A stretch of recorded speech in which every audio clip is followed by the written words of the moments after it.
What up, fish tank people? FishTankTV.com, Dustin's Fish Tanks, bringing it to you on a Sunday, baby. It's Species Sunday, but I want to do something special for you all today. I know you all have wanted to see my wood for a long time, so I want to talk about driftwood today. Here's what's up. I got Brian over here. I want to talk today about a lot of the driftwood that I have and kind of how we got it, collected it, that sort of thing. Today's video, we're going to talk about hardwoods. We're going to talk about a couple different types of driftwood. We're going to talk about how to treat it, talk about tannins, and just driftwood in general. Here's what's up. Let's start all the way over to the right. I'm going to talk about this piece of driftwood. I got this sucker in Peru. Brought it back with me. And yeah, obviously just awesome. Obviously it's a hardwood, and this thing floats like a cork, which is why it's not in any of my tanks. Yo, Bri, this dude right here is responsible for many sick pieces of driftwood, let it be known. What's up, Aiden? So, she's inside, buddy. Head up to the door, go ask for her. Go up to the door and ask for her.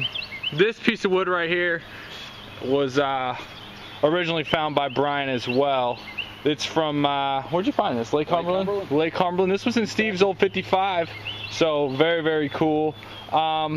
These are probably that's probably a soft type of wood though, yeah? That is definitely a softer wood. It will decay in a little bit of time in your tank. And you can see that with like the way it just kind of like peels away. Like I can just kind of break it off. So it's just something to know about. You know, the driftwood may not last forever if you go out and find it on your own. This stuff right here is definitely Malaysian driftwood. I really like this driftwood because it's super like heavy and a hardwood, and it's got all these crazy like lines in it, which is definitely cool. This is the smaller stuff that I get in, so that stuff's not bad. This piece is just funky. I don't know, there's got to be a joke in there somewhere, but so yeah, this piece of driftwood's pretty sweet. We got this from our boy Kurt. I don't know what this is. He had this in a pretty cool, perfect for a 10-gallon tank. He had it in a 10-gallon with a bunch of moss and rickia. Yeah, in the end, Kurt just sucked with it. And then we're showing this one here, hardwood. Brian's got the tube stuck in a hole there, and it's coming out the bottom. Yeah, we're trying to get it through the main hole in the top here. If you waterlog it for a while, it will decay because it's pretty soft. You can actually get your finger down about a couple inches in there, and it's pretty soft on this top side too. Yeah. So in time it will probably hollow out through here. This is another piece of Kentucky wood though. Yeah, really cool. That's been floating in my pond.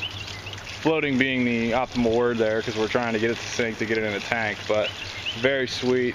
This is a rejected piece of Manzanita driftwood. ManzanitaDriftwood.com. I'll plug them. They're where I got all my wood for my 220. Definitely a cool, really easy to do business with, and they send you a whole big box. It's got a lot of character to it. This one was just too plain Jane for me. And then this one up here is the old 220 log some of you all know about. Really, I'm keeping it sentimental value. It's also just a sweet piece of driftwood. I was on the side of Tylersville Lake, and I pulled that sucker out, and it was like on the edge, and I was like, dude, this is coming with me. And the guys that I was with, only one of them was into aquariums. They're kind of like, you're out of your skull, dude. And I took it home, and it was in the 220 for a real long time. Another softwood, though, you can tell by the way it's just been kind of breaking off here, and the wood's just, oops, I didn't want to do that, but whatever. So yeah, it's what it is. So any other tips, Bri? I like to boil it. You don't? I mean, I think boiling it works, and it helps them sink and gets rid of some of the tannins, opens up the wood. You're saying no? I've got a trash can that I fill with water and put a couple rocks on my wood, and I soak them outside for a year or so, then add a cup of bleach to the water, let it soak a little bit longer, then dechlorinate it, rinse it off real well, spray it with a high pressure washer, and into the tank it goes. In the tank it goes. So yeah, man, that's what's up, folks. Welcome new subscribers. If you like what I'm doing, subscribe. Check out aquaticjungles.com. Sign up for that newsletter. I'm going to be doing this week, probably on Wednesday, I'm going to do another tank talk, so get excited for that.